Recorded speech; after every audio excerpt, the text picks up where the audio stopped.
Hey guys, have you ever needed a completely unfathomable amount of villagers in your Minecraft world? Well, I did, and so in this video, I decided to build the biggest villager breeder in the world.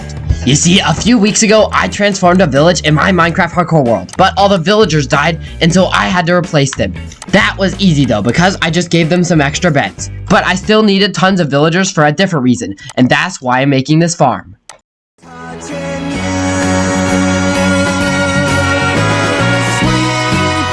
Now the good thing is, I already had a super good villager farm design for my last world that produced over 400 villagers an hour.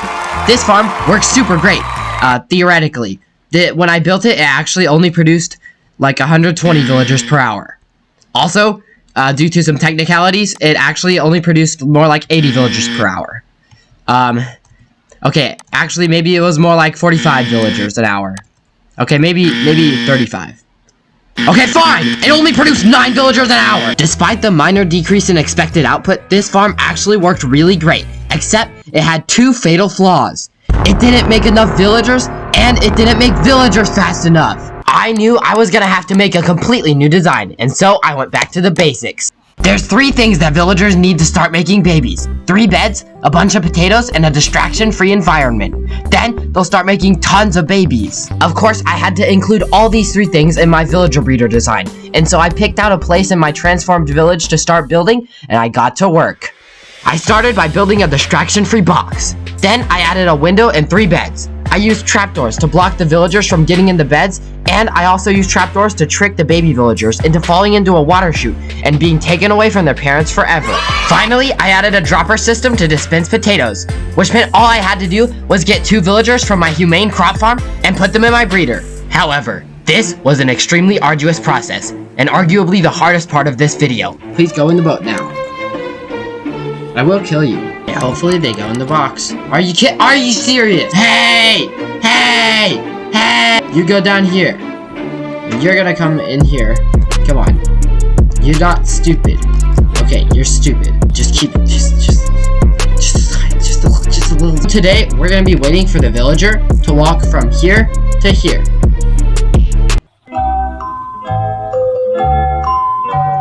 Oh, did he do it? Yeah.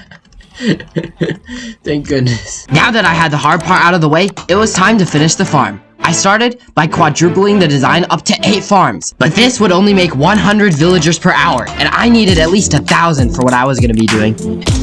And so, I quadrupled the farm again up to 10 floors. And after tons of mangrove tree farming, and black sheep farming, and basalt farming, and blackstone farming, and squid farming, and bamboo farming, and potato farming, and dark oak farming, and redstone farming, and glass farming, and quartz farming, and cobblestone farming, and string farming, I finally finished the shell of the farm. Now the farm was almost done, except it only had 10 villagers, and I needed 150 more. But when I started feeding the villagers potatoes, they immediately started making dozens of villagers. Ha ha ha ha ha! Imagine how powerful this farm will be when it's completely done! I then linked all the water canals under the farm to a central bubble column to take the villagers to the top, and then used boats to kidnap the villagers and drop them into their rooms. This all took an extremely long time, but I knew it was going to be worth it. After I had finished all this work, it was finally time to start the farm. Oh. I forgot. I had overlooked one small detail of the farm, which was that it needed 120,000 potatoes to start running. And so, I built a simple potato farm and AFK'd for 3 weeks. After all this, it was finally time to start the farm. But wait! What was I thinking? I couldn't start the farm yet. I needed a killing chamber for the villagers. The most important part of every farm is a killing chamber. In fact, it's so important that the word killing chamber literally comes from the word farm.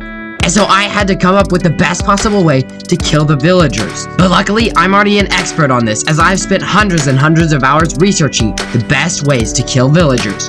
Out of all my years of research, my all-time favorites are using lava, TNT, fireballs, freezing the villagers, zoglins, lightning, fireworks, death trampolines, and wind charges. Even though this is just the tip of the iceberg on villager killing methods, all of these methods are simple but incredible ways to murder villagers. And they're just so fun. However, this was a problem. Because each of these methods was so good, I had tons of trouble figuring out which one I was gonna use. I spent days agonizingly trying to figure out which method was best, but each of these methods is like a child to me, and so it was impossible to choose between them. It was horrible. I couldn't even sleep at night, and I lost 13 pounds. But eventually, I finally picked one. All of them.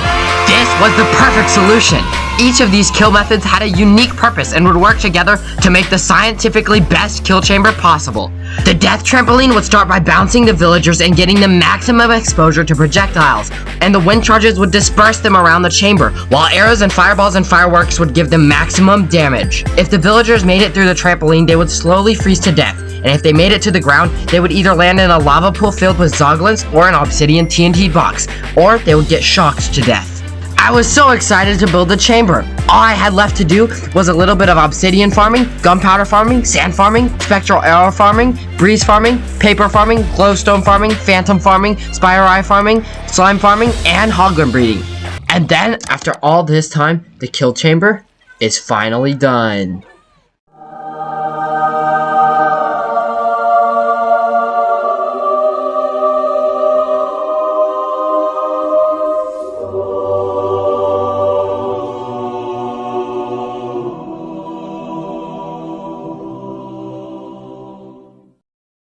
Alright guys, it's time for the moment we've all been waiting for. It's time to start the farm.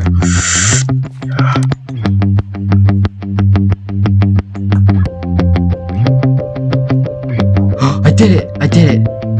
Wait, what?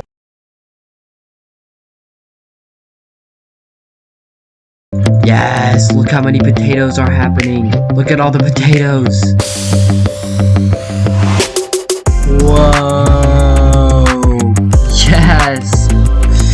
Look at this! Ho ho ho ho ho! Yes! Oh! Look how many babies there are. This is insane. This is such a good environment to villagers. Let's see what the villagers are going through. Ho ho ho! Villagers everywhere. Tons of villagers. Yes. Yes. And then they fall down here. Whoa. Yes. And then they're here. They're coming in so fast. Look at that. Look at this. Oh my goodness. Look how many villagers this is. Oh, the villagers are dying of entity cramming. Oh my goodness. I think it's about time we turn on the farm.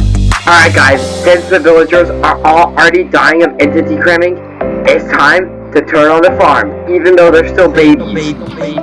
After all of my hard work and the months that I had spent in labor, or months of labor, and all the sleepless nights that I had spent crying, for other reasons, it was finally time to reap the reward. Oh my goodness. Right now. Yes. Yes. Wow. Yes. Is that guy gonna survive? Or...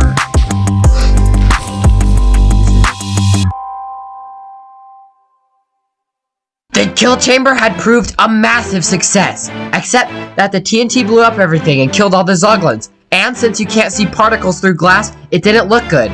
But that's okay, because I wasn't going to use it anymore. I need all these villagers for a different reason anyways.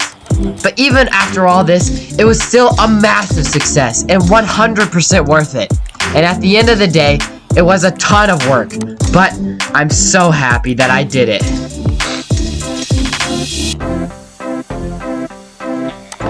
Anyways, at this point, you guys are probably wondering why I need so many villagers. Thank you guys for watching this video. If you enjoyed it, you'll also enjoy my members-only content where I have science videos, special farms, and even a step-by-step tutorial on how to build this villager farm. I upload there every single week, and it's only $2 a month. Hope you guys enjoyed the video, and I can't wait for the next video. Bye!